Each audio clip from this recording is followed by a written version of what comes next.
Assalamu alaikum qarindoshlar. Assalamu alaikum qarindoshlar. Hozir anglaydiganinglar doktor Mamtimin Alaning Uyg'ur qatliami psixologiyalik nazar nomli kitobining Uyg'urlarda Xitoylarga tayinish psixikasi nomli bölümü.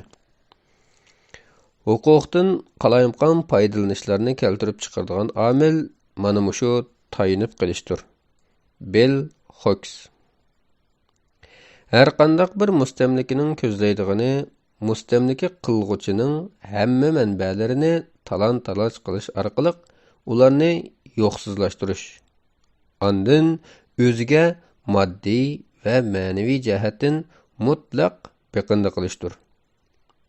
Moddiy biqindilik tabiiy holda ma'naviy biqindilikni keltirib chiqaradi. Ma'naviy biqindilikka tushgan mustamlika qilinuvchi shundoq o'ylaydigan bo'ladi-ki, uning hayoti butunlay mustamlika qilinuvchi tarafidan bartaraf qilinadi. Ularning kelgusi mustamlika qiluvchiga bog'liq. Hatto bu xil tayinib qilish qancha uzoq davomlashsa, mustamlika qilinuvchilar o'zining mavjudligini mustamlika qiluvchilarsiz tasavvur qila olmas bo'lib qoladi. Uningdan ayrilib qilishdan vahimalanadi. Uyg'urlarning mustamlika ahvolidan elib aytgandimi, ularning Xitoylarga tayinib qilishi ularning qatma-qat muassasalashtirilgan muhitida texmi kuchaydi. Yuqorida ko'rganimizdek, butun jismi qo'rqinchga silinib boshqariladigan millat biri o'zining nishonida yiroqlashadi. Hatto uningga o'ch qilib yetildiriladi. Yana biri o'zining iqtidoridan gumonlanadi. Natijada asta-asta undaq iqtidori bor bo'lsa-mu, uni ishlatmaydigan bo'ladi. Oqibatda uningdan butunlay voz kechib, mustamlika qilg'uvchilarning qo'liga, ko'ziga va xayoliga biqib yashaydigan bo'ladi. Bu ruhiy jihatda o'ziga ishonish tuyg'usining vayron bo'lganligining mahsuli emas, balki ruhiy biqindilik bilan yashash jarayonida o'zining mustaqil bir insonligidan butunlay ayrilib qolganligidandir. Bu xil biqindilik keyin fizikalik oraliqni talab qilmaydi. Ruhiy biqindi va qul bo'lgan shaxs mayli dunyoning nariga borsin, mayli qanchalik erkin muhitda yashasin, yanala burunqi biqindiligini davomlashtiradi. Kallasida o'zini har vaqt ashu biqindilikqa baxshandi qilib yashaydi. O'zini hech zamon erkin his qila olmaydi, tutolmaydi va texmi muhimi o'zining realligi uchun erkin qaror qila olmaydi. Masalan, chet elga chiqibmi hali ham kallasida Xitoyga biqinib, uningdan qo'rqib, uning ilgari sizib bergan siziqdan chiqmay yashayotgan Uyg'urlar buning misolidir. Bo'libmi, ularning ta hozirgacha Xitoyga yollanib ishlashni tanlashi, uning buyrug'iga bo'ysunishni hali ham bitik ko'tarishi va buning uchun Uyg'urlarning faoliyatlarining har qanday qatnashmasligi va hatto uningga qarshi turishining hammasi buning misolidir. Xitoyning Uyg'urlar orasidagi aka obrazining avj oldirilishi ularda tabiiy holda bu akaning o'ziga ko'yinishi va o'zining hamma ishlarini qilib berishini kutishidek psixik holatining shakllanishiga turtki bo'lgan omillarning biridir. Shuning bilan bir vaqtda Uyg'urlarning kollektiv idrokida yana Xitoylarni maynat, axloqsiz va razil deb qaraydigan qarashma mavjud. Bu ma'lum ma'nodan bir qism Uyg'urlarning o'zini Xitoylardan ustun tutib tura olishdagi muhim axloqiy dastaklarning biri bo'lib kelgan. Bu ko'p hollarda dastlabida Uyg'urlarning Xitoylarni boshqarishiga tushib qolishdan iborat bu xo'rliqni tangshashda psixik tayinish nuqtasi rolini o'tadiki, hargizmi Xitoyning hukmronligiga qarshi keng ko'lamli sapning shakllanishiga qarata uzoqqa so'zilgan va cho'nqur bir qo'zg'atqich rolini o'tayolmadi. Ya'ni buningda Uyg'urlar mustamlika tajribalarini va uningda ko'rgan xo'rliqlarini tangshash uchun Xitoylarning eng salbiy taraflarini turlik hazil, naqshi muzika, yapti gaplar va hikoyalar orqali ijtimoiy kulturda gohi oshkora, gohi yoshirin ifodalab keldi. Bu orqali o'zi bilan Xitoylar o'rtasidagi kulturel va psixik fasilni saqlab keldi. O'ziga ishonish tuyg'usining Xitoy mustamlikasida nihoyat tezla butunlay g'olab tushishining oldini oldi. Bo'libmi Xitoylarni kamsitish ma'nosida Xitoy deb atash orqali ularning oldida sungan ruhini ko'tarib olishni unutmadi. Shundaqdimi bu Uyg'urlarning mustamlikadan taltakus qutulishida uzul kesillik va madori qilolmaslik bilan xarakterlanadigan kollektiv mustaqillik irodasini barliqqa keltirilmadi. Yana nurg'un Uyg'urlar Xitoylarning mustamlikasida tayinib qilish psixikasining ta'siri ostida Xitoylarga qarshi chiqib, uningdan kelayotgan kichikkina, amaliyotda haqoratlik manfaatlardan quruq qilishni xohlamadi.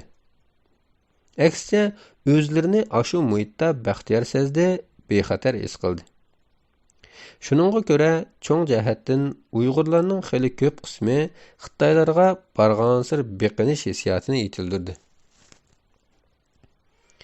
Uyg'urlar hatto shundaq bir xotirjamlikka, toki Barin inqilobi Xitoy hokimiyati tarafidan qonliq bostirilg'icha erishdiki, ular faqat Xitoyning gapiga ma'qul deb yaxshi o'qib, jafoliq ishlasila, yaxshi Xitoy ma'arifi va'da qiladigan bir kishilik xizmatga, uyga, maoshga va huquqqa erishidi. Bu imtiyozlar har qanday bir insonning bu dunyodagi tubki moddiy ehtiyojining to'liq qondirilishi edi. Bu Xitoyga ma'qul deb yashashning mukofoti edi. Shu sabab ular uchun kelgusidagi allaqanday g'oyaviy erkinlikni qo'g'lashib, Xitoy bilan dushmanlashib, bundaq imtiyozlardan quruq qolgandan ko'ra ma'qul deb yashash ularni baxtli hayotga ega qiladi. Albatta, Xitoyning bundaq bir sharoitni Uyg'urlarga baxtli hayot sifatida his qildirishi o'zgachil, o'zini emas, boshqalarni oldi bilan o'ylaydigan yoki qandaqdir bir kommunist g'oyaning mahsuli emas edi. Balki u Uyg'urlarni musha orqali o'ziga barg'ansir beqindirish, o'zining kontroliga barg'ansir tushirish edi. Uyg'urlarning o'zining qobiliyatini ishlatmaydigan va hamma narsada Xitoyning ko'ziga qarab ish qiladigan qilib o'tish edi. Bu xil holatning bir qism Uyg'urlarning kallasida chunqur o'rin olishi, yana bir nuqtadan ularning moddiy farovonligini kafolatga ega qilishni oldingi o'ringa qo'yganligi va hatto birdan-bir nishon qilganligi bo'ldi. Ya'ni ularning moddiy ehtiyojlarini qondirish uchun ma'naviy ehtiyojlardan voz kechishga tayyor bo'lganligidir. Buningga Maslow'ning insonning 5 ehtiyoji haqidagi nazariyasi bilan qisqacha qarab boqaylik. Bu 5 ehtiyoj tovandan yuqori qarab taraqqiy qilgan piramidasiman bosqichlardir. Buning eng tövünide moddiy ehtiyoj joylashgan. Bu piramidaning uludur. İnsanlarning nurg'unlari mana shu ehtiyojni qamdab bo'lolmay, ustiga baldoq o'rlayolmaydi. Yana ba'zilarning bu ehtiyoj qanganligi uchun texim yuqori bosqichlarga o'rlayalaydi. Bular o'zining moddiy, ya'ni tabiiy va boshqa organizmlardan bo'lgan ehtiyojidir. Ehtiyojni qondirib, o'zining ma'naviy ehtiyojlarining, masalan, muhabbat, tavallik va qadr-qimmat ehtiyojlarining hududidan chiqishga harakat qiladi.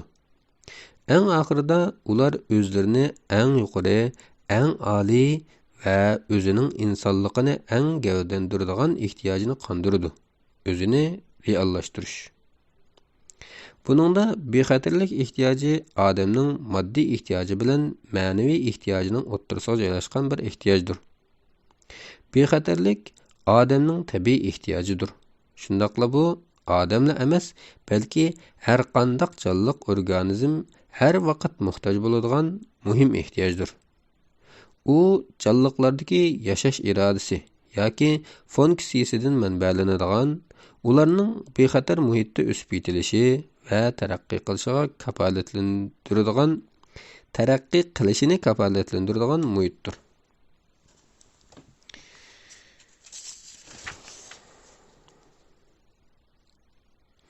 Besh ehtiyojning piramidasida eng ostida fiziologik ehtiyoj, ya'ni havo, suv, oziqlik, kulba, uxlash, kiyim-kechak, ko'pish. Uning ustida bexatarlik ehtiyoji, shaxsiy bexatarlik, xizmat, imkonlar, salomatlik, mol-mulk. Uning ustida muhabbat va tavallik, do'stlik, yaqinlik, oila, bog'lanish tuyg'usi. Uning ustida qadr-qimmat, hurmat, o'zini qadrlash, ijtimoiy o'rin, tunilish, ortiqchilik, erkinlik. Eng ustida o'zini reallashtirish. Odam o'zi eng bo'la oladiganini arzulash. Mana bu piramidaningki tuzilishi. Endi bu sxemani Uyg'urlarning realligiga qisqacha tatbiqlab boqayli. Bu ehtiyojlar ichida Xitoyning boshqarishi ostida Uyg'urlarning eng asosliq, mohiyatlik va oldingi ehtiyoji bo'lmish fiziologiyalik ehtiyojining qinishi intayin muhimdir. Bu ehtiyoj qanmasa, uning ustidagi boshqa ehtiyojlar hargiz qanmaydi. Mustamlika sharoitida bu ehtiyojni qondirish muqarrar holda g'oyat zo'r badalni talab qiladi. Buning uchun o'zining turib Xitoy tarafidan tortivilinib boshqarilayotgan suv, terilg'i yer, ochliq, tabiiy boyliqlar, ko'payish huquqi va uy qatorliqlardan bahramand bo'lish uchun hassilab tirishish, hassilab ilishish kerak. Bundaqcha aytganda, haqqi tartqizib qo'ygan o'zininkini uning qo'lidan qayta ilib yeyalash, ichalash, ishlatalash va o'ltiralash kerak. Xitoy bularni o'zining qilib olgandan keyin albatta bekorga bermaydi. Bularning hammasining qondirilishi uchun bir qator siyosiy shartlarga ko'nish kerak. Moddiy ehtiyojni qondirish uchun ma'naviy badal to'lash kerak. Ma'naviy ehtiyojlarning eng prinsipalligi mustaqillikni qo'g'lashdan voz kechish kerak. Qo'rsoq beqish uchun erkinlikdan voz kechish kerak. Hayot qilish uchun sizg'an siziqdan chiqmaslik kerak. Uning ustiga Xitoylarning nazarida Uyg'urlarni faqat moddiy ehtiyojni qondirishning alakchiligida qoldirishning o'zila uning ustiga Xitoylarning nazarida Uyg'urlarni faqat moddiy ehtiyojni qondirishning alakchiligida qoldirishning o'zila ularni eng ibtidoiy hayvoniy ehtiyojning saviyasida tutib turadi.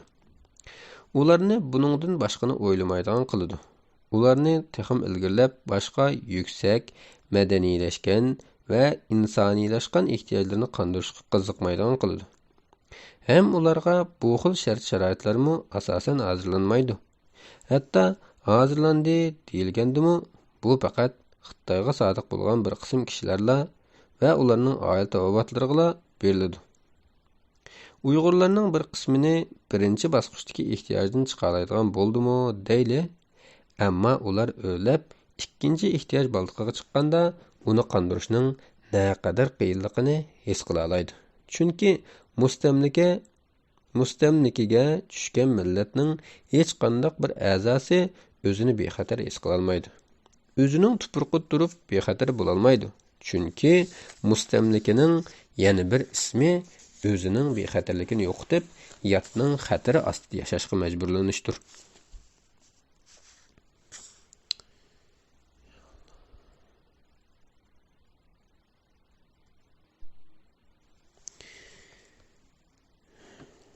Chunki mustamlikaning yana bir ismi o'zining bexatarligini yo'qotib, yatning xatari ostida yashashga majburlanishdir. Shunisi keskin reallikki, armiyasi yo'qotilib, mustamlikaga tushgan millatning o'zini qo'g'dash iqtidori tamoman yo'qolgan bo'ladi. O'zini qo'g'day olmaydigan millat hech zamon, hech yerda bexatar emasdir. Shuningdek, bir shaxs uchun mustamlikada eng chidog'siz va bevosita shaklda yo'qaydigani uning shaxsiyatidir. Uning o'ziga xos dunyosidir. Mustamlika har qanday shaxsiyatni vayron qiladi. Odamni umumlashtiradi, kollektivlashtiradi.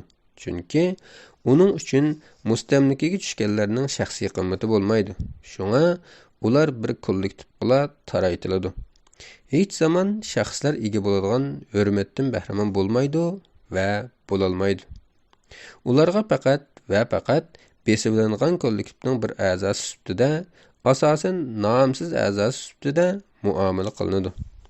Ularning mavjudligi faqat shu kollektiv tavalligida e'tirof qilinadi. Bu ma'nodan ikkinchi bosqichda Sharqiy Turkistonda hech qanday bir Uyg'ur bexatar emas.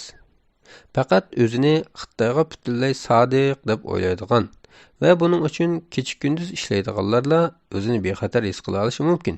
Shundaqdimi, ularning Xitoy uchun qanchalik darajada sodiq bo'lib ketishidan qat'iy nazar, Xitoyning nazarida hech qanday bir Uyg'ur ishonchlik emas. Ishonchlik bo'lmaydi ekan, hech kim yana bexatar bo'lmaydi. Mustamlikaga uchirg'uvchilarning o'zini bexatar his qilishi eng ko'p uchraydigan siyosiy xomxayoldir. Ya'ni zidlik nuqtasidan eng bexatar emas turuqliq o'zini eng bexatar his qilish. Eng qul o'rinda turuqliq o'zini eng erkin his qilish. Eng haqoratlik o'rinda turuqliq o'zini eng g'ururliq his qilishlarning hammasi dal mana mushuning jumlasidandir. Masalan, Xitoy uchun Uyg'ur tilining yo'qotilishi uchun Mo'ng'ullardek qarshilik ko'rsatishning o'rniga ularga tiling yo'qolganga yo'qolib ketmaysan deb popoza qilib, jon jahli bilan xizmat qilgan Nur Bakrimi eng oxirida o'zini qo'g'day olmadi. Demak, Uyg'urlarning bexatarligimi kapolatga ega bo'lmaganda, ularning muhabbat va nafrat tavallik ehtiyojini ishga oshirishi ig'ir to'salg'iga uchraydi. Muhabbat bosqichi do'stiga va oila a'zolariga bo'lgan qarindoshlik va romantik munosabatni o'z ichiga oladi. Shuningdek, bu bizning ma'lum ijtimoiy guruhga tavallikimizni his qilishimizni o'z ichiga oladi. Texmi muhimi bu boshqalarni suyish va boshqalar tarafidan suyilish hissiyotini ko'rsatadi.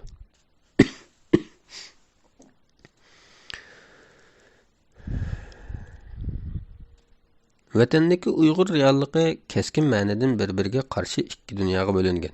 Uyning sirti va uyning ichi. Uyning sirtida xatar, qo'rqinch va xo'rliq. Uyning ichida muhabbat, kuyinish va qo'llash. Agar uyning ichida bundoq bir muhabbat bo'lmagan bo'lsa, sirtdagi dahshat Uyg'urlarning ruhini allaburun para-para qilib o'tadi. Uyg'urlarning vatanda tavallik tuyg'usiga ega bo'lishi to'liq murakkab bir hodisidir. Ular Xitoy davlatining fuqarosi, ammo ular Xitoy emas. Shundaqla ularning ba'zilari bu davlatni o'zining haqiqiy yurkidan so'ymaydi, hatto uningga o'ch. Xitoy to'pi uchun Uyg'urlar ular bilan qandosh, millatdosh va zuvandosh emas yotlardir. Hatto ba'zilar uchun tushuniksiz maxluqlardir, yavoiylardir. Ammo ular bilan birga yashashga majburlangan. Shundimi, ular Uyg'urlarni faqat tashqi jihatdan tushunadi. Ham uningdan ortiqini tushunishni xohlamaydi. Uning ustiga Xitoylar Sharqiy Turkistondagi mustamlika bir hokimiyatning qo'llovchilaridir. Chunki ularning bexatarligi dal ashu hokimiyatdan keladi. Hatto ular uchun Uyg'urlarning ko'z oldidagi mavjud bo'lishi ularning o'z zamoniga yot ekanligini bildirib turadi. Ularni aramsizlantiradi. Ularning diniy e'tiqodi ularni qo'rqinchga soladi. Ularga media tarafidan ko'ptirilgan terrorizmning vahimasini soladi. Uyg'urlarmi Xitoyning asosiy iqlim madaniyatiga tava bo'lishni xohlamaydi. Xitoylarmi ularning kultural jihatdan o'rtaq bir ijtimoiy tavallikka akirishni xohlamaydi. Mushundaq bir-biridan ayirib yashash Uyg'urlarning kimligiga cho'nqur mujmalliklarni ato qiladi. Uyg'urlar uchun bu ayrilib turish ularning o'zining o'zgacha kimligini yo'qotish hisobiga Xitoy jamiyatiga assimilyatsiya bo'lishni xohlamaydiganligini, Xitoylarning bo'lsa ularni yavoiylar, xatarliklar deb qarash sabablik haqiqiy yo'sinda o'zining jamiyatining ichki qismiga qabul qilmaydiganligini bildirdi. Oxirida Uyg'urlar o'zini mumkinsiz bir holatda bayqaydi. Dushman deb qaralish yoki Xitoydan iborat cho'ng oilada ak ukalardek yashashga undilish. Shundaqla tish tirnog'igacha ist davlatda musulmon sifatida yashash. Oxirida ular Xitoylarga qanchalik siyosiy qulaysizlik bo'lsa, o'zgimi o'zining idrokida shunchalik psixik mujmallikdir. Buningdan shuni ko'rib olishga bo'ladiki, uyning sirtidagi Xitoy tashviqotlarida maqtab ko'tarilgan oilada Uyg'urlarning ko'rdig'ini muhabbat va tavallik emas, balki o'chmanlik va ayrimchilikdir. Shunga ularning tashqi reallıqı muhabbatdan xoli, ammo ichki reallıqı har vaqt kichik guruhining o'zaro muhabbatiga to'yingan.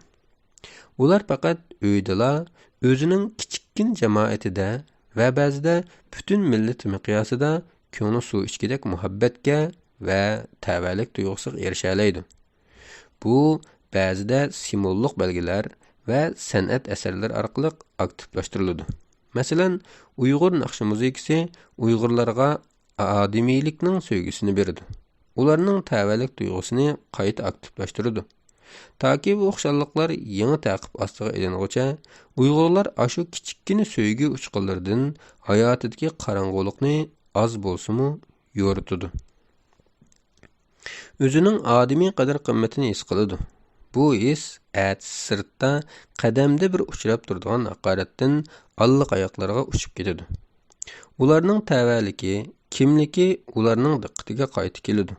Ular faqat Uyg'ur bo'lg'achqila ashundoq azob uchrayotganligini his qiladi. Shundimi bu tavallikda o'zini kimliklaydi. Uningga tavallik his qiladi va yanxo'rlikqa hozirlanadi. Ashundoq muhabbatsiz dunyoda Uyg'urlar haqiqiy ma'nodagi qadr-qimmat tuyg'usiga erisha olmaydi. Chunki mustamlikaning o'zila qadr-qimmatning dafsanda bo'lishining boshlanishidir. Uningda har vaqt bir o'chmanlik his qilinadi. Mustamlika qilinuvchi har vaqt mustamlika qilg'uvchilar tarafidan kamsitiladi, chetga qiqiladi, qadrsiz ham ortiqcha his qildiriladi.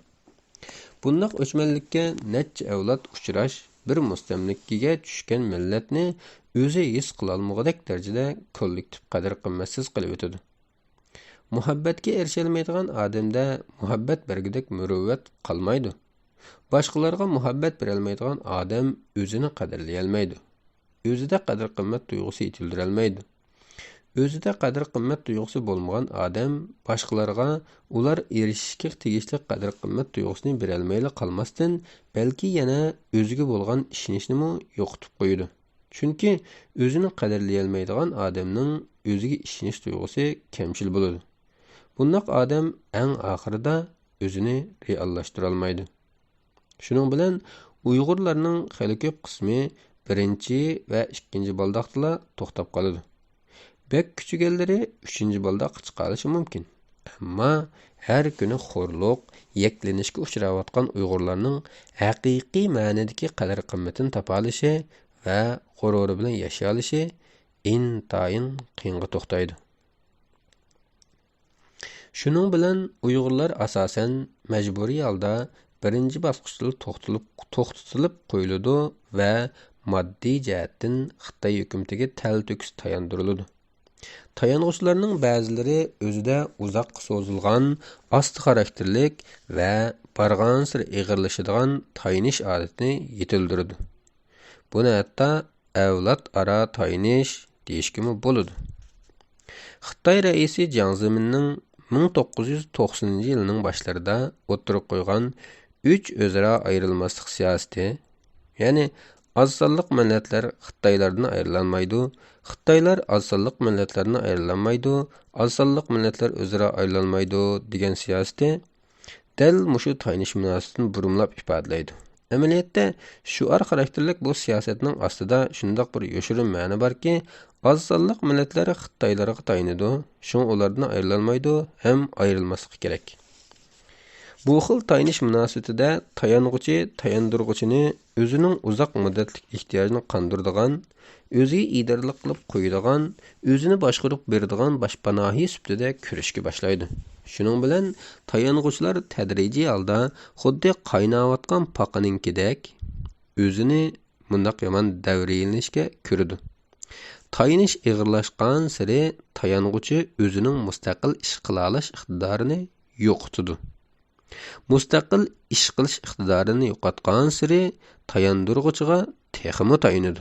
Natijada tayanğuchida tayandirg'uchi tarafidan tashlab etilish va uningdan ayrilib qolishdan qo'rqish hissi shakllanadi. U tayandirg'uchiga texmi yopishadi. Tayandirg'uchini suyish hissi mana shunday shakllanadi. Bundaq münasibətdə diqqət qilishqa arziydigani shuki, bu yerdə hər vaqt tayanğuchining o'zini tayinish munosabatining yomon davriyligidan qutuldirishiga qarata bir halqiliq payt bo'ladi. Xuddi qaynayotgan paqining suvning ichida uning temperaturasining o'rilishiga moslashish uchun badandagi kuchni xo'rtib o'tib, sirtqa sakrab chiqib o'zini qutuldirish fursatini ketkizib qo'yib, oxiri asta-asta pishib o'lganidek, tayinish munosabatidami tayanğuchining tayandırğuchiga tayini verib, o'zini qutqizish iqtidorini yo'qotib qo'yadigan va oxirida tayinish ishida vayron bo'ladigan bir mumkinchiligi bor. Shuningga ko'ra, agar tayanğuchi o'zining mag'duri borida o'ziga tayinish iqtidoriga erishish uchun jiddiy holda bu yomon davriylashdan chiqib ketishga tirishmasa, oqibatda tayinish patqiqiga borgan sir petib vayron bo'ladi. Bizning ko'radiganimiz ko'pincha ahvolda tayanğuchining o'zini o'zi odatlangan tayinish munosabatidan ozod qila olmay vayron bo'lishidir. Chunki odam tabiatidan odatning qulidir. Uningdan ozod bo'lish basi mushkuldir. Bizning vatandagi Uyg'urlardan ko'radiganimiz Xitoylarga tayinib qilishga bo'lgan dastlabki qarshilik. Bu qarshilikning bostirilishi va oxiri bu tayinishning tadrijiy eg'irlashishi, odatlashishi va ko'lamlashishidir. Buningdan kelib chiqadigan ochiq oqibat shuki, tayinish munosabatidan o'zini ozod qila olmaslik Uyg'urlarda o'zining qismatini qabul qilishni keltirib chiqaradi. Bu Uyg'urlarning o'zini qutqizish ishida bargan siri passivlik ko'rsatish bilan xarakterlanadi. Texmi andishiliki, tayanğuchilar tayandırğuchilarning yordamidan ayrilib qolmaslik uchun bargan siri bo'ysunish xarakterli qilmishlarni tanlab qiladi. Chunki ularning idrokida shundoq bir o'y yerlashib bo'ladi-ki, ular tayanğuchilarning yordamisiz yashay olmaydi. Shunga uning yordamini qo'lga keltirish uchun tayandırğuchi nima desa, shuni bajarib keltirmak lozimdir. Ular uchun tayini verish qaynoq suvdagi paqadak asta-asta halok bo'lishni emas, balki tayandırğuchining ko'ngil bo'lishini, erkinlikdan ayrilishini emas, balki tayandırğuchi tarafidan qo'dilishni, o'zining iqtidorini yo'qotib qo'yib, o'z-o'zini vayron qilishni emas, balki boshqalarning iqtidoridan foydalanishni ko'rsatadi. Demak, buningda haqiqiy reallik haqidagi idroklash astin-ustin bo'lib ketadi. Masalan, tayinib qilish ko'ngil bo'lishga erishishdan, erkinlikdan ayrilish bexatarlikka erishishdan, iqtidoridan ayrilib qilish boshqalarning o'zi uchun hamma narsalarni o'rlashtirib berishidan darak beradi. Uyg'urlardan uzoq yillik Xitoyga tayinib qilish psixikasini texmi cho'nqur tahlil qilibsak, shuni ko'ra olamizki, chet eldagi Uyg'urlarning navbatdagi nurg'un qilmishlarida uning ta'sirlarini ochiq ko'rib olishga bo'ladi. Buning alomatlarini tövəndəki nuqtalardan ko'rib olg'ili bo'ladi. Birinchi, o'zining iqtidoriga ishonmaslik, ishonilmaslik. Ig'ir tayinib qilishga ko'nikkan Uyg'urlar o'zlarining biror ishni mustaqil qila olishiga ishonmaydi. Uyg'urlarning mustaqil bo'lishiga texmi ishonmaydi. Ularning kallasining cho'nqurlarida Xitoyga bo'lgan bir qoyillik sababli yanala ularning yordamida yashayverish tarafdori bo'ladi. Ular hozircha Uyg'ur mustaqillik tarafdorlarining besimi ostida o'zining bu xiyollarini oshkora o'ttirib qo'ya olmaydi. Shuning bilan ular bu xil xohishni o'zi yashayotgan davlatning farovonligiga yo'tkash orqali o'zining tayinib olish odatini davomlashtiraveradi. Buningda Xitoy hukumati faqat yangi bir hukumatga almashidi. Ammo ularning tayanğuchi bo'lishdek roli almashmaydi. Chunki ular tayanğuchi bo'lishdek bu rolni allaburun kallasida qabul qilib va uni hayotining yashash mezoniga aylantirib bo'lgan. Bundaq Uyg'urlar uchun Uyg'urlarning erkinligi emas, hatto oddiy insoniy haq-huquqlarini qo'lga keltirishi behudalikdir. Chunki ular uchun Xitoy Uyg'urlarga obdan qaraydi, ularning moddiy ehtiyojlarini obdan chiqadi. Shunga Uyg'urlarning yana erkinlik deb qavg'o ko'tarishi ahmoqonalik, tuzkorlikdir. Uning ustiga ularcha Uyg'urlarning mustaqil yashash, o'zini o'zi idora qilish va o'zining moddiy va ma'naviy ehtiyojlaridan to'liq chiqish iqtidori yo'q. Ularning yaxshisi bundaq bir xomxayoldan voz kechib, yanala Xitoylarga tayanib yashagan afzaldir. İkincisi ittifoqsizlik. Tayinish sindromida hamma odam tayandırğuchining o'ziga qarshini qo'lga keltirishga tirishqachqa, uningga amalning baricha yaxshi ko'rinmoqchi bo'ladi. Buning uchun uning hamma shartlariga ko'nibla qolmay, boshqalarning u tarafidan yaxshi ko'rinishiga kuchaydi. Kuchaygan siri o'ziga kelayotgan yordamning to'xtab qolishidan ansirash psixikasi yetiladi va bargan sir kuchaydi. Buni bundaq bir misol bilan tushuntiraylik. Bir uyda 4 bola bir o'gay otaning oldida cho'ng bo'ldi deyli. O'gay ota bu bolalarga qattiq qo'lliq qiladi ekan. Ularni uradi ekan, haqoratlaydi ekan va xo'rlaydi ekan. Bolalar bu azoblarni yengillatish uchun bu otaning ko'ziga yaxshi ko'rinishga tirishadi ekan. Qilmag'ini qolmaydi ekan. O'gay ota bularni bir-biriga sep qo'yib, birini maqtab, yana birini tushirib boshqaradi ekan. Balalar oxirida uning yaxshichoq bo'laman deb bir-birini uningga chaqirgan bo'pti. Uningga bir-birining aybini echib beradi ekan. Hatto bir-birini qandoq qilganda ularning ojizligini tutib turib boshqarish haqida o'gay otaga yo'l ko'rsatadi ekan.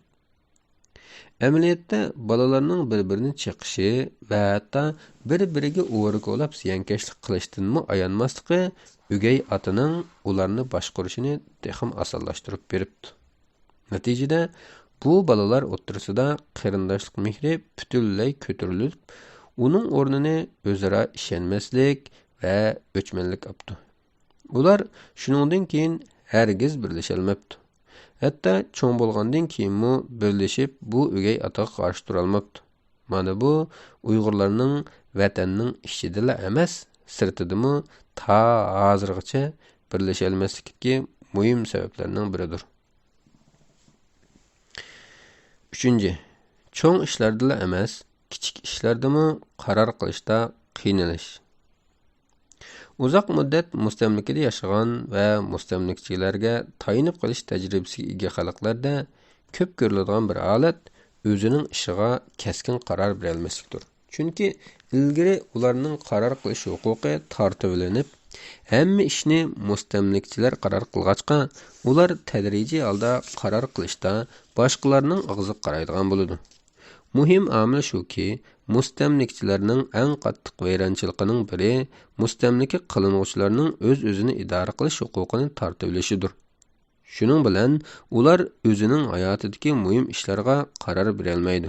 Masalan, zaminga kimning kirib, kimning chiqib ketishi, zamindan nimaning elib chiqib ketilishi, nimaning elib kirilishi, boyliqning qandoq taqsimlanishi qatorliq muhim sohalarda mustamlika qilinuvchining so'z bo'lmaydi. U faqat mustamlikchining bular haqida qilgan qarorlarini passiv ijro qilish, uningga moslashish qila buyuriladi. Vaqt o'tgan sari mustamlika qilinuvchilar o'zining zamini haqidagi qaror qilish huquqi va iqtidoridan tadrijiy ayrilib qolmasdan, balki yana ulardan yatlashidi. Xuddi u zamin va uningdagi boyliqlar ularga tava emasdik. Xuddi mustamlikchilarning u tuproq va uningdagi boyliqlarga idorlik qilish, u vaqt qaror qilish huquqi azaldan yo'qdik. Shunisi aniqki, odam o'zi qaror qila olmaydigan tuproq uning tuprog'i emasdir. Reallikda emas, balki psixikada shunday. 4. O'zining haq huquqini qo'g'dashda dadil va keskin bo'la olmaslik. Bu shuningdan kelib chiqqanki, uzoq yil mustamlikada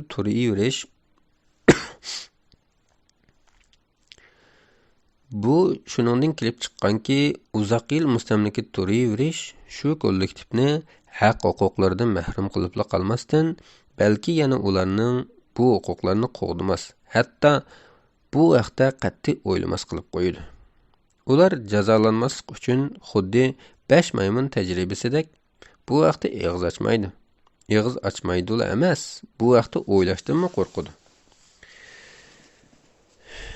Bu tayinish sindromi nuqtasidan tushuntirilganda, tayanğıcı tayandırılğıçının açıqını keltirib qo'yish sababli o'ziga berilayotgan yordamdan ayrilib qolishdan qo'rqadi. Shunga haq huquqi tartiblanayotsa-mu, dafsanda qilinayotsa-mu, ashu yordamdan quruq qolmaslik uchun g'ing-ping qilmaydi. Faqat ishlarning kelgusida hozirqidan battar bo'lmasligini arzu qilgandek bir tarzda o'zini aldashga o'tadi. Chunki ularning kallasidagi yordamga ko'nib qilish va o'zini qamday olishiga ishonmaslik ularni psixik jihatdan butunlay passiv holatga tushirdi. Ular haq huquqiga emas, balki o'zining sog' salomatligiga ko'ngil bo'ladigan va shunga shukr qiladigan bo'ladi. Masalan, Uyg'urlarning tayinish psixikasining qanchalik ig'irlashganligini 1985-yildagi atalmış Şinjan Universiteti və onunğa əgəşkən başqa universitet oxuğucularının Uyğur tilini atalmış avtonomiya qanununun ramkası içində həqiqi qolanışdək haqq hüquqlarını qolğa keltiriş üçün başqa bir yürüş haqq hüquqlarını qolğa keltiriş bilan birlikdə namoyish qilganligi bilan 2000 yılının başlarında və onundan keyin qo'sh tillik ma'arif nomi bilan uni tadrijiy amaldan qoldirganda sukut turganligini və hətta chet eldagi Uyg'urlarning yo'qolayotgan tilini saqlab qolishga bo'lgan intayin ojiz və hətta yo'qning o'rnidagi tirishchiliklarni ko'rsatish orqali aniq ko'rib olamiz. Bo'libmi bular bizga Uyg'urlarning o'zining jonijon manfaatlarini qo'g'dash va o'zini saqlab qolishga tirkish ro'yining ma'lum ma'nidan tayinish sindromining ta'siridan qanchalik holda tadrijiy ojizlab ketganligini ishora qiladi. Boshqalardan haddidan ziyoda yordam kutish, oldida aytib o'tganimizdek, tayinlash sindromi har vaqt boshqa biriga tayinlashni odat qilib olishni ko'rsatadi. Parazitlarcha turmush kechirishmi buning bir tarkibiy qismidir. Masalan, Xitoylarga haddidan ziyoda tayinishga ko'ngan Uyg'urlarning chet elga chiqqandan keyin bo'libmi boy va farovon g'arb davlatlariga chiqqandan keyinmi yanala tayinish odatining kuchida o'zining ikki bilkiga tayinib emas, balki hukumatning farovonlik ta'minatlari bilan yashayotganligiga, tirishmayotganligiga shohid bo'lamiz. Ular bundaq bir yordamga erishish uchun haddidan ziyoda aqlliqlashib ketadi. Hatta bir xil abdallik psixikasi bo'yicha harakat qiladi. Bu shaxsning jon beqishdan olqib, Uyg'urlarning siyosiy sohasidagi siyosonlarning jon beqishigacha umumyuzlik singib keraklik. Albatta, bütün imkonlaridan ayrilgan Uyg'urlarning nurg'un ishlarda, jumladan qatl-omni jiddiy to'xtatishda boshqalardan yordam tilishi bakli normal va tushunishli bir ish. Ammo buning salbiy tarafi bor.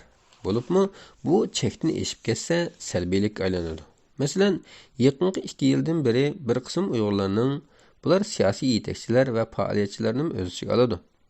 Uyg'urlarga ko'ngil bo'ladigan birərini qo'lga keltirishda bir-biri bilan normalsiz bəslashganligiga shohid bo'ldik. Ularning buninglik bilanla qolmay, yordam beradigan odamning yoki organning ko'ziga issiq ko'rinish uchun bir-birini chiqib, g'ayvatini qilib qaralashdek normalsiz, numussizliklarmi bor. O'gay ota sindromiga qarang. Bu xuddi abdallarning ko'proq sadiqaga erishish uchun bir-biri bilan yenidan o'tkishlarni talashib baslashiga va hatto vaqti kelsa urushishiga o'xshaydi. Bundaq ahvolda sadiqa vergichi bu abdallarning numussizligidan ularga insoniy yordam berishdan yaltiydi. Uning ustiga texmi yamani bundaq abdallik psixikasi yetilib qolganlar hech zaman bir-biri bilan birlashib cho'ngroq bir ish qilishga kuchimaydi. Ularning o'ylaydigani va o'ylay oladiganini faqat o'zining och qolmasligidir. 6. Har vaqt tashlab etilib, o'ziga qarashga majbur bo'lishdan ansirash hissi.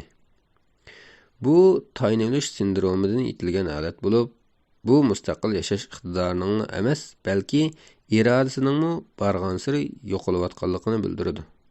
Bu xil ahvolda ular yolg'iz qilishdan, tashlab etilishdan va oxiri o'ziga o'zi qarab qilishdan qattiq ansiraydi.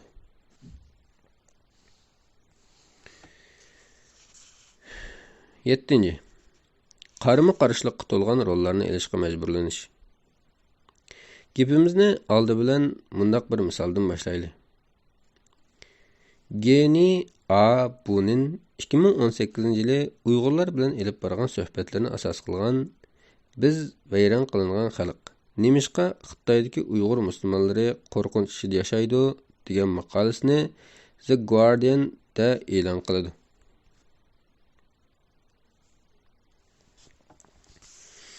Mazkur maqola Qashqardagi Uyg'urlar orasidagi teran chorasizlik tuyg'usini mundaq tasvirlaydi.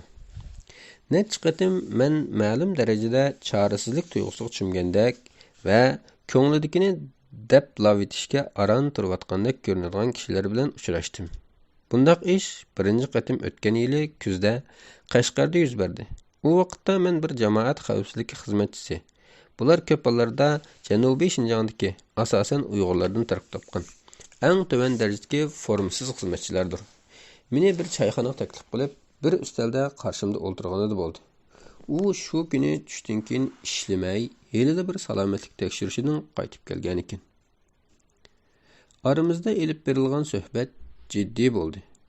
U mendan mening Uyg'ur tarixi haqida nimalarni bildiganligimni va keyin mening bir xalq sifatidagi Uyg'urlarga qanday qaraydiganligimni so'radi. Keyingi savol mening Shinjongga qilgan ziyoratim davomida Uyg'ur kimligining bir xil tashqi dalillanishini izlash yo'li sifatida mendan nurg'un qatim so'ralgan va menga ta'sir qilgan savol edi. Nima deb javob berishimni bilolmay tarafsiz javob berishga tirishdim. Uyg'urlar boshqa xalqlarga o'xshash bir xalqdir. Uning yaxshilarimi, nacharlarimi bor. U sen o'zingning haqiqiy o'yini yoshiryapsan degenicha men bilan yuzlashdi. Faqat mushu atrofingga qarab baq. Sen Qashqarda o'zing ko'rib kelyapsan. Biz vayron qilingan bir xalqmiz.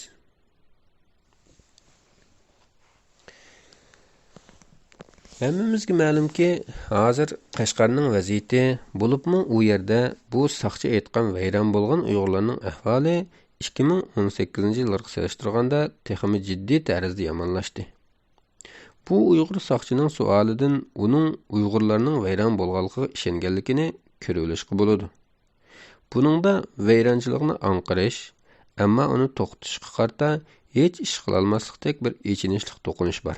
Xuddi keyin to'xtaldig'imizdek o'xshash saqchi mustamlik sharoitida bostirg'uchi hokimiyatga tayinish nuqtasidan bir-biriga qarama-qarshi rollarni olishga majbur. U vayron qilinayotgan bu xalqning bir parchasi. Uning qurboni, uni sirtdan kuzatuvchi ham boshqalarga so'zlaguvchi. Shundaqla saqchi bo'lish sifati bilan bu vayronlikqa hassa qo'shquchidir. Ya'ni u xalqni va uning kulturini ham so'yguchi, ham uni vayron qilguvchilarning bir qismidir.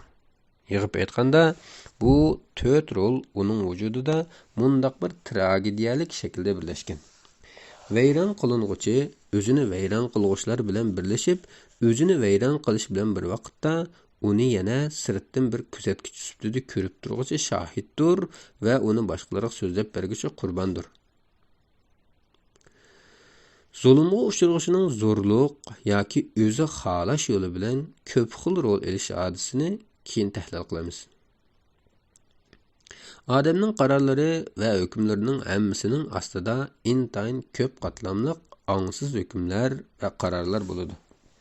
Bu hukmlar bizning qimmatlarimiz, qarashlarimiz va ishonishlarimizning aks etishidir. Bularning ba'zilari bizga ayon, yana ba'zilari bizning yoshirin bo'ladi. Bizning qilmishlarimiz mohiyatda bizning ideyamizning tashqilashishidir. Bu ideyalarning bir qismi aqliy bo'lsa, yana bir qismi g'ayri aqliydir. Masalan, mashhur psixolog Albert Ellisning qarashicha, uzoq muddat davomlashadigan va murakkab bilinadigan ko'p qism hissiyot hodisalari amaliyotda masalalarni g'ayri aqliy shaklda o'ylash velishimizdan kelib chiqadi. Ya'ni g'ayri aqliylikning yuz berishi radikal va ko'p hollarda salbiy yakun chiqarish xohishidan kelib chiqadi. Masalan, agar bir g'ayri aqliy kishi xizmatidan ayrilib qolsa, u buni o'zining baxtsizligiga emas, balki yana qo'rqinchli bir ish sifatida o'ylab oladi. Shuning bilan Özünü karga kelmес bolğaçqa, xizmetidan quruq qalğan deb qarab aladı. Hamda barliq mas'uliyatni özüdün görüdü. Şunun bilan özünü yaramaz deb qarash sabablik başqa bir xizmatni ikkinchidan izlamaydi va bir ömür xizmatsiz o'tadi. Bu xil qarashning aksi aqliy qarash bo'lib, o'zlikka foydaliqdir. U aqliy pozitsiya tutib, radikal va o'z-o'zini vayron qilg'uchi yakunga erishishga aldirab ketmaydi. Balay ofatni obyektiv analiz qiladi va uni bir yurish aqliy yo'llar orqali yengishga tirishadi. Masalan, ularning ko'p o'ylaydigani tövəndiki savollardir. Masalaning sababi nima? Natijasi-chi, uning hal qilishda qanday qilish kerak? Qaysi bosqichlarni bosganda az sarfiyat, moddiy va hissiyoti bilan ko'p unum qozong'ili bo'ladi qatorliqlar. Albatta, bu xil o'ylash odati balay ofat elib kelgan salbiy omillarni ko'rmasga selib yoki ularni suyuldirib o'tishni yoki bir tarafga qayrib boshqa ishlar bilan mashg'ul bo'lishni ko'rsatmaydi. Aksicha, u masalaga ig'ir besiq, taktiklik va yiroqni ko'zlagan usulda qarashni ko'rsatadi. Masalan, xizmetidan ayrilib qolgan bir aqliyatchi buning sababini o'zidanmi, sharoitidanmi va boshqalardanmi izlaydi. Boshqalarning qilmishini va bu qilmishlarning orqasidagi qo'zg'atuvchi omillarni, psixik, ijtimoiy va iqtisodiy omillarni sovuqqonlik bilan analiz qilib, masalaning markazini tushunishga harakat qiladi. Aldirab qaror qilib o'tmaydi. Bu jarayonda u butun gunohni o'zida qo'ysimi, o'zini hech zamon kerakka kelmas va tugashgan deb qaramaydi. Aramizda Uyg'urlarning pat arada halok bo'lish haqidagi qiyoslarning bo'lib kelayotganligiga uzoq mezgil bo'lib qoldi. Ilgari bundaq o'ylash sal oshqin bilinadi. Chunki o'zini xotirjam his qilayotgan va Xitoyga tayinib yashashni baxtli hayot deb qaraydigan nurg'un Uyg'urlarning orasida bundaq o'ylash va uni boshqalar bilan hambaharlash to'lim g'alati bilinishi tabiiy edi. Texi yaqinqi 2-3 yil avvalgacha Uyg'urlarning xeli ko'p qismi o'zlarining Xitoylar tarafidan kollektiv qirilishiga ishonmay kelgan edi. Chunki ularning nazarida o'zlarini beqib kelayotgan Xitoylarning ularning az to'la xatolik uchun ularning qirishi to'lim bema'nilik edi. Uning ustiga tayinivilish psixikasi ularga shuni o'rgatganki, Xitoylar Uyg'urlarga u qadar o'ch bo'lsa, ularni beqib yurmay allaburun o'ltirib o'tgan bo'ladi. Shunga Xitoylarning ularni beqib kelganligi ularni asraydiganligining dalili bo'la oladi.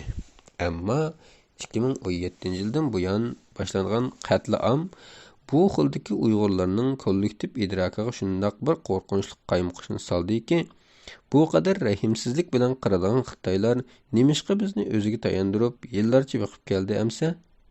Biz haqiqatan mana shundoq qo'rqinchli qirg'inchilik ishida dunyoning ko'zlab yo'qolib ketarmizmi?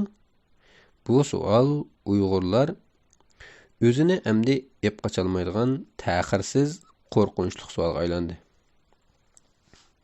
Ilgirki misaldagi saqchining bahosini chunqur analiz qilsak, shuni bayqaymizki, nurg'un Uyg'urning navbatdagi qarshini gavlandiradigan mundaq bir o'rtaqlik bor. Uningcha, Uyg'urlar beshidan kechirayotgan qirg'inchilik dar haqiqat har qanday aqliyatchini inkos qaytarishni qiynaydi. U mundaq o'tib ketadigan yoki bir mezgil hamma narsani astin-ustin qilib o'tib, jimib qoladigan baloy ofat emas, balki u bir millatning kollektiv haqoratga uchrashi, qiyin-qistoq elinishi va terrorlanishidir. Buni har qancha aqliy muomala qilish, plan tuzish bilanmi aldirab hal qilg'ili bo'lmaydi.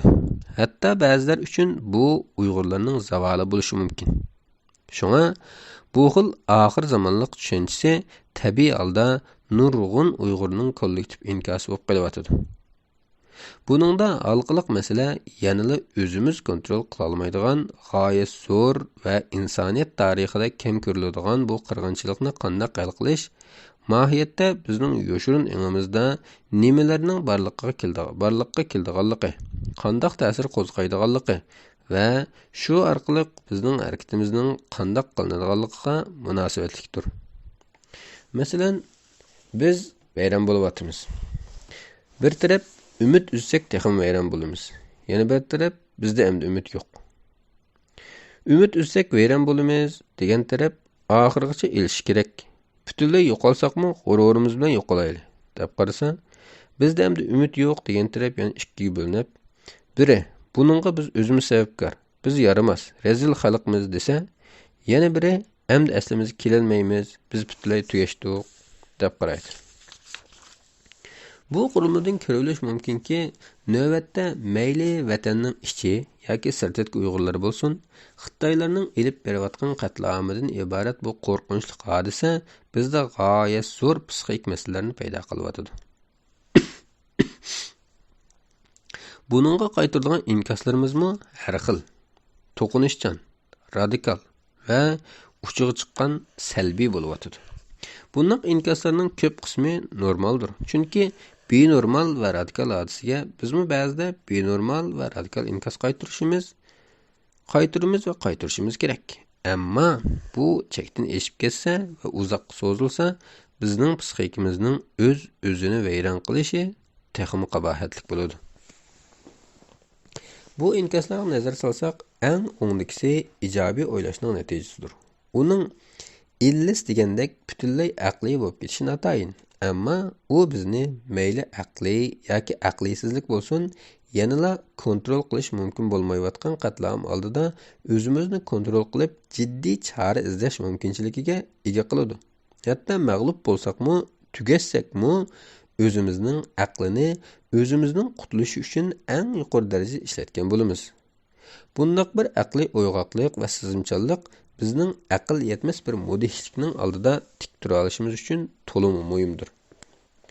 Oddiy aytsak, bu baloy ofatga inkos qaytarishda cho'ng jihatdan ikki tanlash bor. Ijobiy va salbiy. Hatto qaysini tanlashimiz eng oxirida natijaning qanday bo'lishini, ya'ni bizning vayron bo'lib yo'qolishimizdek yuzlanishni o'zgartirmaydi deb qaralsimi, ijobiy pozitsiya bizni yanala ofat oldida salmoq tutadi. G'ururimizni saqlashimizga yordam beradi. Bizni ruhiy jihatdan texmi tez va texmi echinishli vayron bo'lishdan to'sib qoladi. Agar undaq qilmasak, shundaq vayron bo'lamizki, bu dal bizni vayron qilayotganlar kutayotgan oqibat bo'ladi. Ruhiy jihatda kollektiv saranglashgan, ijtimoiy ig'ir ixtilofga to'lgan, siyosiy hayoti nishonsizlik bilan xarakterlanadigan, kollektiv izzat hurmati yer bilan yakson bo'lgan.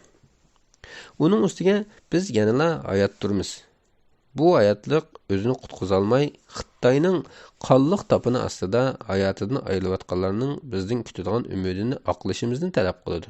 Bu ma'nodan bu hayot bizning hayotimiz emasdir.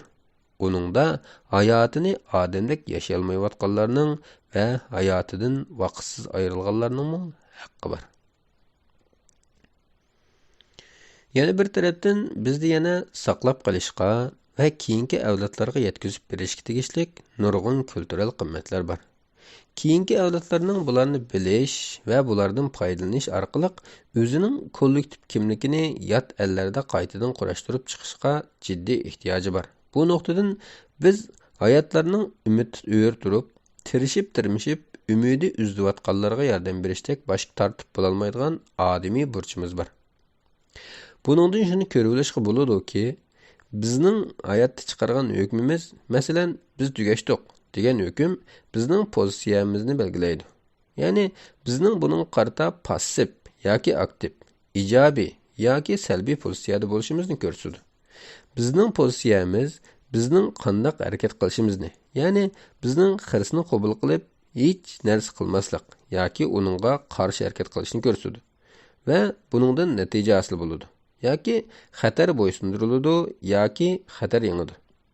Buni bir ta'sir va aks ta'sir zanjiri deb qiyos qilsak, oldingi inkos keyingi inkosimizning qanday bo'lishini belgilab beradi. Bu yerda shuni alohida ta'kidlash kerakki, Xitoy darvaqa bizni keng ko'lamda shafqatsizlar chiqaryotdi. Buni ehtimol hozir to'sib qila olmasligimiz, kontrol qila olmasligimiz mumkin. Ammo bu yerda ularning yo'qotilmaydigan va kontrol qila olmaydigan bir narsasi bor. Bizning hayotlik irodamizdan manbalangan qarshilik ko'rsatish ruhimizdir. Biz qirilishni to'xtatolmasligimiz mumkin. Ammo biz uni to'xtatishga keraklik milliy irodani o'zimizda ching to'xtata olamiz. Uni erkin tanlay olamiz. İnsan qalbidan chiqqan vahshiylikka odimiylik yo'limizdan qaytarma hujumga o'ta olamiz. Bu irodani Xitoy hargiz yo'qotib olmaydi. Ammo bu yanada bizga bog'liq. Agar bu irodadan voz kechsak, biz taslim bo'lgan bo'lamiz. U chaqda hech kim bizni qutqiza olmaydi. Biz dushmanning kutganidek, iroda qilganidek halok bo'lishni tanlagan bo'lamiz. Biz faqat o'zimizga tayinishni o'rgangandila, tayinishning bizga o'rgatgan chirkinliklari, nomussizliklari va g'ururсizliklardan ozod bo'la olamiz. Biz faqat o'zimizga ishongandila, o'zimiz to'g'ri deb qaragan nishonga yeta olamiz. Biz faqat o'zimizni qutqizishdak irodaga ching eslagandila, yiqilgan yerimizdan dast tura olamiz. Inshaalloh. Assalomu alaykum va rahmatullohi va barakatuh.